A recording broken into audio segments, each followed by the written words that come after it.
بسم الله الرحمن الرحيم. عن عبادة بن الصامت رضي الله تعالى عنه قال خرج النبي صلى الله عليه وسلم ليخبرنا بليلة القدر فتلاحى رجلان من المسلمين فقال خرجت لأخبركم بليلة القدر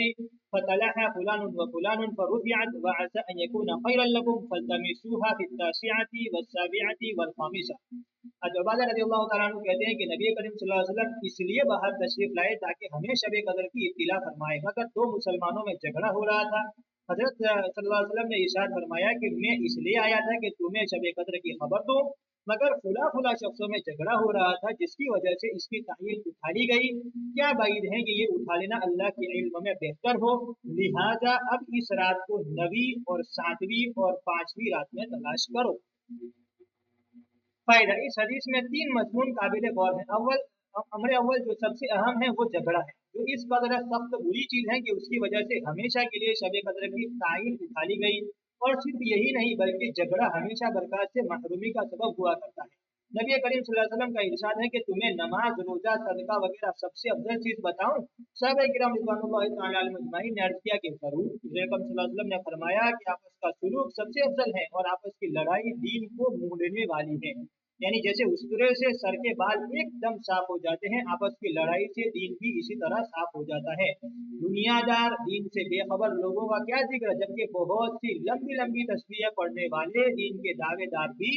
ہر وقت آپس کی لڑائی میں مبتلا رہتے ہیں۔ اول حضور صلی اللہ علیہ وسلم کے ارشاد کو غور سے دیکھیں اور پھر اپنے اس دین کی فکر کریں جس کے گھمنڈ میں صلح کے لیے جھکنے کی توفیق نہیں ہوتی۔ فصل اول میں روزے کے آداب میں گزر چکا ہے کہ نبی کریم صلی اللہ علیہ وسلم نے مسلمانوں کی آبرو ریزی کو بدترین سود اور خبیث ترین سود ارشاد فرمایا ہے، لیکن ہم لوگ لڑائی کے زور میں نہ مسلمان کی آبرو کی پرواہ کرتے ہیں، نہ اللہ اور اس کے رسول اور اس کے سچے رسول صلی اللہ علیہ وسلم کی ارشادات کا خیال۔ خود اللہ جل شانہ کا ارشاد ہے وَلَا تَنَازَعُوا فَتَفْشَلُوا، اور نزاع مت کرو ورنہ کم ہمت ہو جاؤ گے اور تمہاری ہوا اکھڑ جائے گی۔ آج وہ لوگ جو ہر وقت دوسروں کا وقار گھٹانے کی فکر میں رہتے ہیں، تنہائی میں بیٹھ کر غور کریں کہ خود وہ اپنے وقار کو کتنا صدمہ پہنچا رہے ہیں، اور اپنی ان ناپاک اور کمینہ حرکتوں سے اللہ تعالیٰ کی نگاہ میں کتنے ذلیل ہو رہے ہیں، اور پھر دنیا کی ذلت بدیہی۔ نبی کریم صلی اللہ علیہ وسلم کا ارشاد ہے کہ جو شخص اپنے مسلمان بھائی سے 3 دن سے زیادہ چھوٹ چھٹاؤ رکھے، اگر اس حالت میں مر گیا تو سیدھا جہنم میں جائے گا۔ ایک حدیث میں ارشاد ہے کہ ہر پیر و جمعرات کے دن اللہ کی حضوری میں بندوں کے اعمال پیش ہوتے ہیں، اور اللہ جل شانہ کی رحمت سے نیک اعمال کی بدولت مشرکوں کے علاوہ اوروں کی مغفرت ہوتی رہتی ہے، مگر جن دو میں جھگڑا ہوتا ہے ان کی مغفرت کے متعلق ارشاد ہوتا ہے کہ ان کو چھوڑے رکھو جب تک صلح نہ ہو۔ ایک حدیث پاک میں ارشاد ہے کہ ہر پیر جمعرات کو اعمال کی پیشی ہوتی ہے، اس میں توبہ کرنے والوں کی توبہ قبول ہوتی ہے اور استغفار کرنے والوں کی استغفار قبول ہوتی جاتی ہے، مگر آپس میں لڑنے والوں کو ان کے حال پر چھوڑ دیا جاتا ہے۔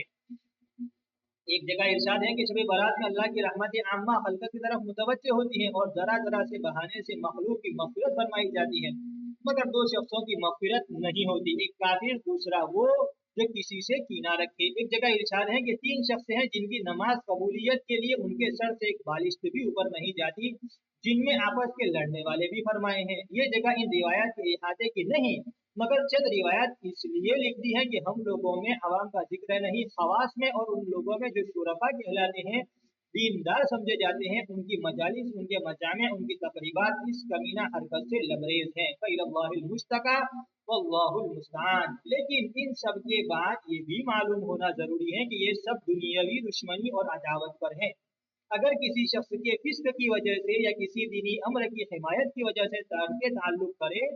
تو جائز ہے۔ حضرت ابن عمر رضی اللہ تعالیٰ عنہما نے ایک مرتبہ حضور صلی اللہ علیہ وسلم کا ارشاد نقل فرمایا تو ان کے بیٹے نے اس پر ایسا لفظ کہہ دیا جو صورتاً حدیث پر اعتراض تھا۔ حضرت ابن عمر رضی اللہ تعالیٰ عنہ مرنے تک اس سے نہیں بولے۔ اور بھی اس قسم کے واقعات صحابہ کرام رضوان اللہ تعالیٰ اجمعین کے ثابت ہے، لیکن اللہ جل شانہ دانا اور بینا ہے، قلوب کے حال کو اچھی طرح جاننے والے ہیں، اس سے خوب واقف ہیں کہ کون سا ترک تعلق دین کی خاطر ہے اور کون سا اپنی وجاہت اور کثر شان اور بڑائی کی وجہ سے۔ ویسے تو ہر شخص اپنے کینہ اور بغض کو دین کی طرف منسوخ کر ہی سکتا ہے،